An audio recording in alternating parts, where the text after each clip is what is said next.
If you are building a camper van or motorhome, one of the biggest headaches you are going to have is trying to work out how many solar panels you need, how big the battery capacity is. So I thought I'd just do a video where I break everything down. So without further ado, let me talk you through this. When we talk about a motorhome, we are talking about a motorhome, not a caravan. You're not going there and staying put for 2 weeks. If you do, you may as well have got a caravan. You're going to be moving every now and again. Let's compare it in a way that feels a bit more realistic. What's the kind of typical movement? And kind of bearing in mind someone who's really got itchy feet and does loads of things versus someone who's maybe kind of up to retirement age and is not doing as much, although I know a lot of people that are at retirement age and they do loads. So let's average it out. Each week I've included, conservatively, an adventure day. So 40 minutes there, 40 minutes back. You're going to go and see mountains, lakes, cafes, pubs, all that type of thing. 40 minutes there, 40 minutes back, as you kind of go maybe 20 minutes to a lake, then you spend another 10 minutes traveling somewhere else. You do another,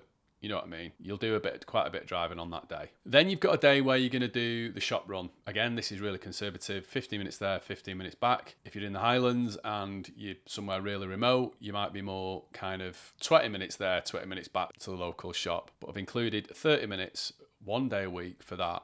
And then also one day a week, I've included a sort of additional trip. So a beach trip, 20 minutes there, 20 minutes back, or you might have a favourite lake or walking spot if you've got dogs or whatever it may be. But that's what I've included, just so you know. Now, what's amp hours? What are they and why?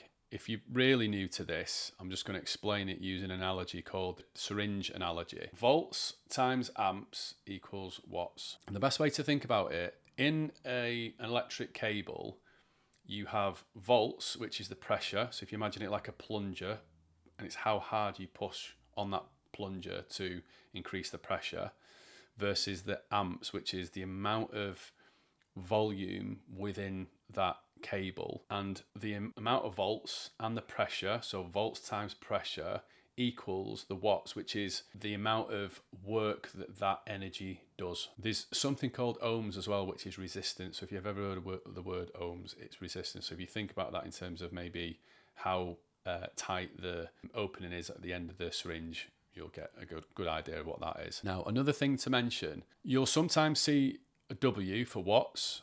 You'll sometimes see kWh, which stands for kilowatt hours. And you'll sometimes see AH, amp hours.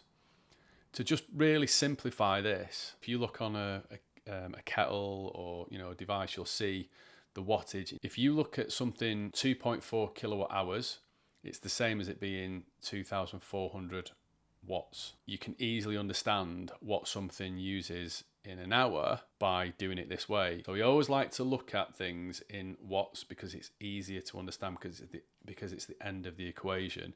And most things that you use, most devices that you use will be in watts. And if you kind of stick to that, it'll start to click in your mind. I hope that's clear. I have based this on really common sizes for solar panels. We sell a 330 watt panel made in Austria. It's got 5-year guarantee. Now, the reason I'm kind of going around this figure is because some people have things that they want to put on the roof and they can only put so much solar on. Things like kayaks or other things like that. So I think this is probably more of a realistic figure than just covering your roof in panels. The other thing I want to mention is the system I'm going to be using as an example is something called a Neo 4000, which you'll have seen in other videos if you watch my videos.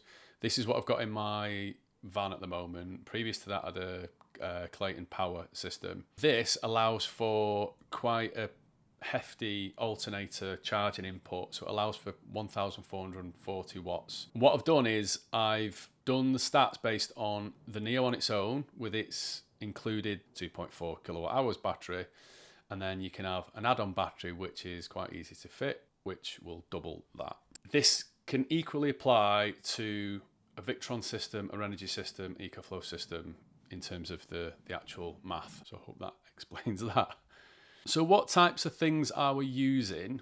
You're going to have to heat and cool the van. So in sort of winter and possibly a little bit of spring and autumn, you're going to need to heat the van. Now, you've got a couple of options. You can go with something like a combined heater that does hot water and air, i.e. it heats the inside of the van, or you can go with something that's just heating the air on the inside of the van. These are slightly more efficient, like a sort of 2 kilowatt heater, but these will heat the water as well. So as it heats the air, it sort of heats the water a little bit, and you can choose it to heat the air and water at the same time. So why a 2 kilowatt heater and not a 4 kilowatt heater? Many of you be thinking, well, I want to make sure I'm warm, I'll go for the 4 kilowatt heater, not the 2 kilowatt. The reason is this: with the 2 kilowatt heater, you will often find that you only run it on level 1 anyway, so you'll run it at 10%. If I go to the Highlands and we go away for sort of 2 or 3 weeks,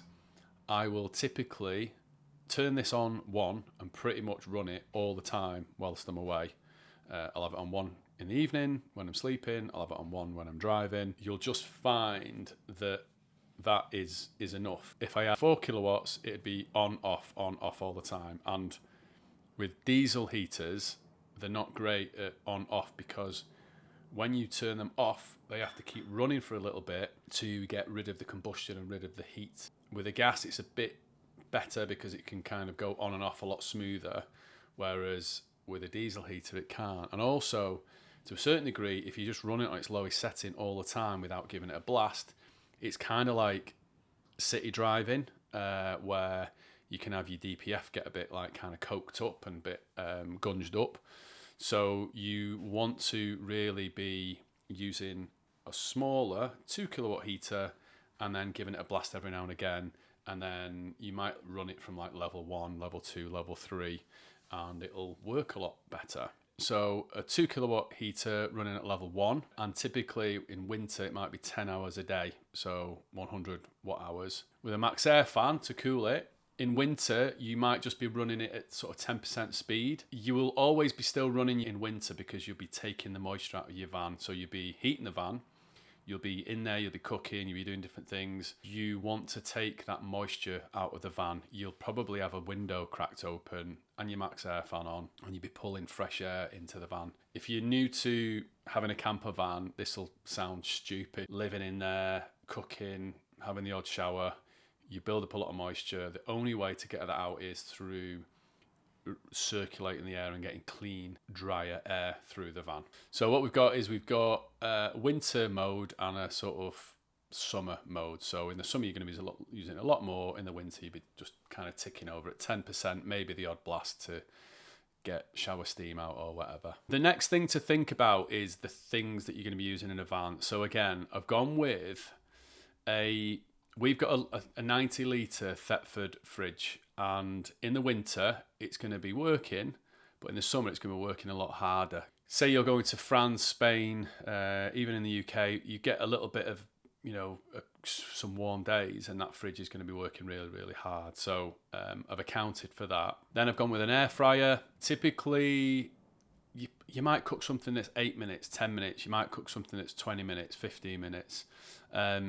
You might preheat it for 2-3 minutes.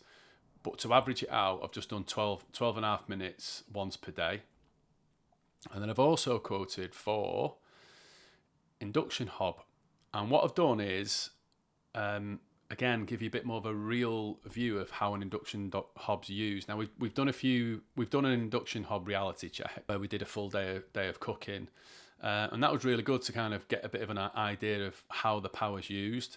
And typically you will have 2 minutes of the full 900 watts. So say it's like 900 watts per hob. You'll have full 900 watts for a couple of minutes just to get the heat up, and then you'll turn it right down to maybe 180 watts to let it simmer, and you might simmer for 10 minutes. So 2 minutes, get it to the boil, 10 minutes reduce, simmer, and I've done 2 meals a day, so it's 120 watt hours for the day. Not everyone's going to use a hairdryer, but if you've got a partner that does, my wife Katie does use the hairdryer. She probably uses it twice a week if I'm honest, but what I've done is I've just quoted using the hairdryer once a week for 10 minutes, because what you realise with hairdryer is you're not using it on full power. You might use it on full power for a little minute and you might turn it down. So I've kind of averaged it out, but what I've done is I've basically done full power, 10 minutes once a week. Toaster for 3 minutes a day to do a bit of toast in the morning.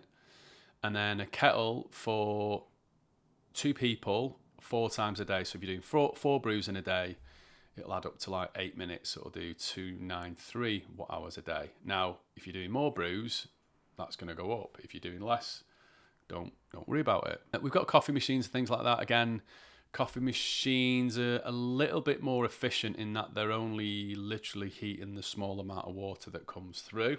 But again, as a general rule, it'll work. And then what I've done is I've quoted for like security cameras, tracker, LED lights, phones, like the things that just have a little bit more of an ambient take on power throughout the day. And depends on if you've got laptop, drone, bits and bobs. I've got all sorts. It'll add up, but again, I'm just trying to allocate for give it a bit of a wider mix of everyone. So what I've done is I've done month by month, and the reason for that is the input from the solar varies per month, and then you've got things like you'll use the diesel heater differently throughout the year. So you use it a lot in the winter and spring.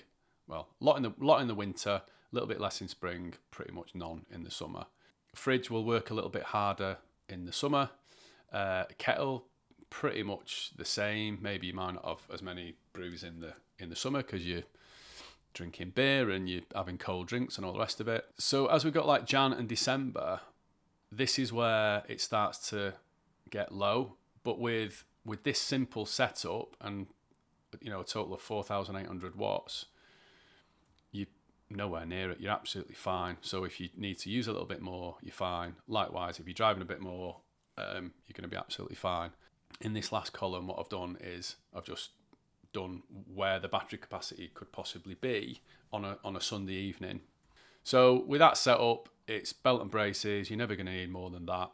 That's that. But what I wanted to do as well was just quote and kind of cover just the Neo on its own. So if you've just got a smaller setup and it's only 2.4 kilowatt hours or 2,400 watts, what does that look like? Again, it's in the winter months that you really start to see its kind of grip a little bit. And if you look at what your battery capacity is, if you've not got much buffer, i.e. you've only got that amount of capacity, you might find that on a Sunday in January, you're getting really low and it's nearly running out.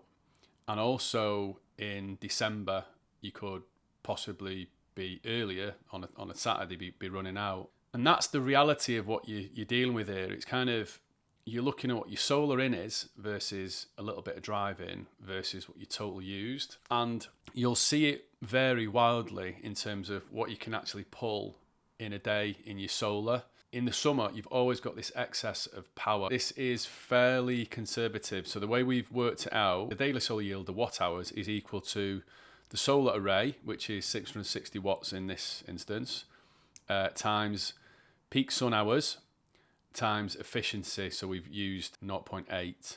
What you're kind of looking at then is, in December, you'll have like 0.7 peak sun hours. So you'll get like 370 watts. In June, you'll get 5 hours, which will be 2,640 watts. Now, you might get a bit more, you might get a bit less, but just as a general rule of thumb, it's an easy way to kind of work it out. So that's why when you look in here, the solar is going up and down based on the time of year. The main thing that's affecting this is how much driving are you doing and this kind of drop in solar power. So what are your options really in these 2 months? So pretty much this single setup is good most of the year. It's just these two months, December and January, that are kind of putting you out. So what are your options?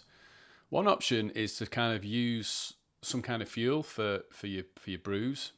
You could have a little bit of fun and say, right, for my brews, we're going to use a jet boil or something. Because if you look at your kettle use, all your other power is not too bad. Your kettle is using quite a lot. So that would be one way of reducing it. The other option is, as I've said, you can just put the extra battery with it. The other option is just, if you were doing 30 minutes driving a day, like just a little bit more driving with the Neo, particularly because the alternator charging is so high, you're just topping it up that often. So yeah, just go and see more stuff. Have a little bit more of a drive. The other option is stay on a campsite for one night each week. You can then top it up. The charging from mains on the Neo is I think it's 2,400 watts. So you're getting a whack of a jump. And if you stay in a campsite in the winter, 1 night a week, it means you can get some clothes washing done. You can maybe enjoy a bit of a bigger shower. So there's a few other benefits for just kind of being able to do that. The other option is just getting a bit more solar, that extra bit of solar, but you've got to kind of keep in mind that it doesn't matter how many solar panels you have on your roof, there's just not enough solar about in these winter months.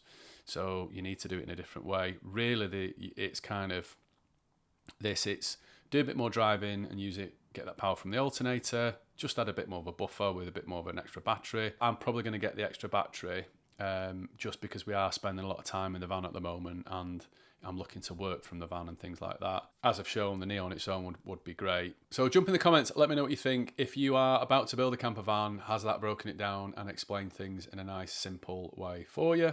Alternatively, if you are a camper vanner and you are off-grid, am I talking out my backside? Do you agree or disagree? Other than that, have a top weekend, everybody.